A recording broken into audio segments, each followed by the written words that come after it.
What's up, everyone? Here to do my review of Survivor Series. The show just ended, and I gotta say, it was a really good show. So let's get right into it. First match was the women's traditional Survivor Series elimination match. This was a good match. Sasha Banks and Bayley both ended up being on SmackDown, or sorry, Team Raw, replacing Natalia and Ruby Riott, and then Mandy Rose took the last spot for Team SmackDown. I really liked this match. There was a lot of good stuff that happened. Nia Jax got booed heavily in this match. Everyone was still a little hurt about what she did to Becky Lynch, and that's understandable. But they played off Nia Jax really well here. She's now the basically the biggest heel in the company. But in this match, it was good.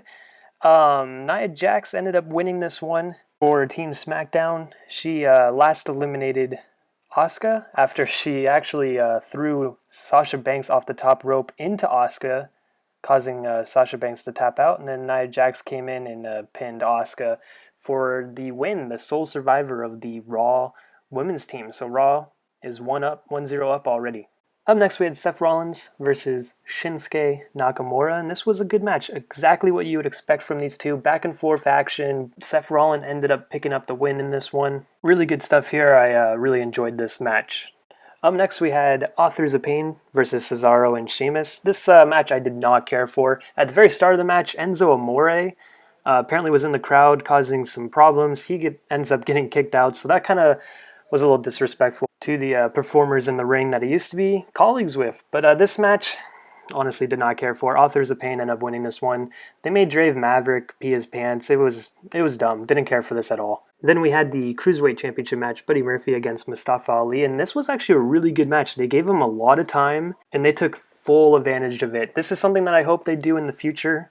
Every pay-per-view, they at least give these cruiserweights a chance to shine, give them the time to put on a match, because when you do it, the crowd actually cares. At the end of this, they're chanting 205. So they got the crowd into this one. Really good match. I recommend checking this one out. One of my favorite matches of the night. Buddy Murphy ended up winning this one to retain his Cruiserweight Championship. Then we had the men's traditional Survivor Series elimination match. This one was actually a really good match. This was one of my favorite traditional Survivor Series matches in a long time. You had a lot of Team Raw going back and forth fighting each other, and SmackDown ended up interrupting. They were like in the middle of a brawl, and SmackDown ended up interrupting that. They should have just let the Raw guys fight it out. But they took advantage of Braun Strowman. Braun Strowman and Drew McIntyre looked really good in this match. They did some bickering between the two, but Braun Strowman eliminated, I think, 3 guys, and Drew eliminated 2. I could be wrong about that. Maybe Ziggler got one of them, but I know Drew got Samoa Joe at the very beginning of the match.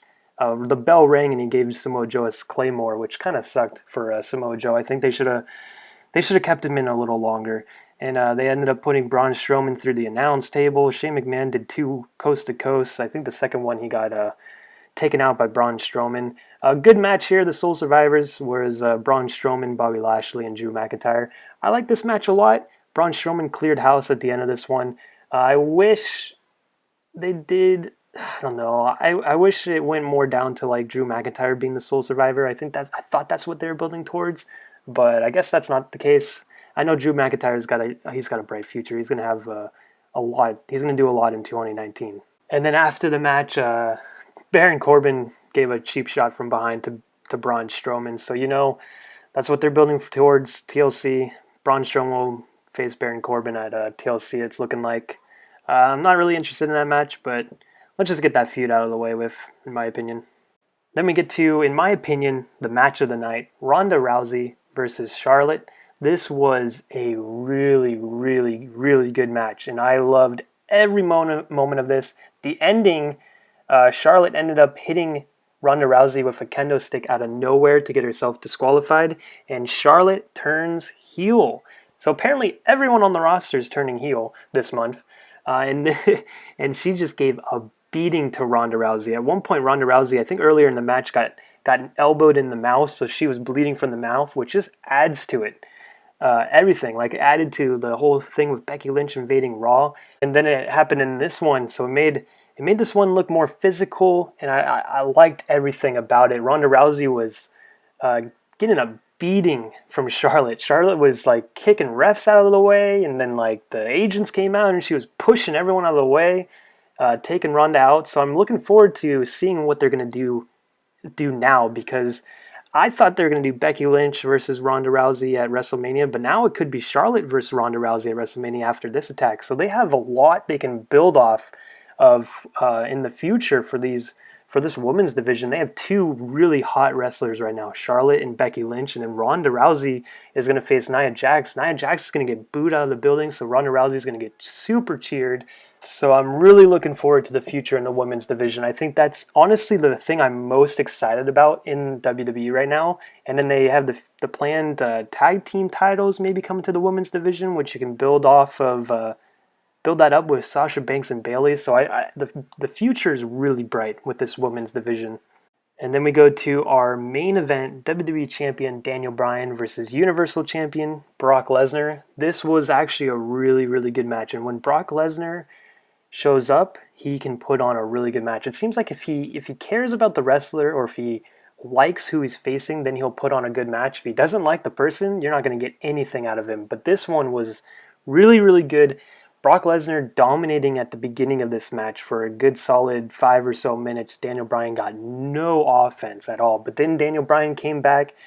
They did a ref bump where the ref got knocked down. Daniel Bryan hit the low blow on Brock Lesnar, giving him the knee.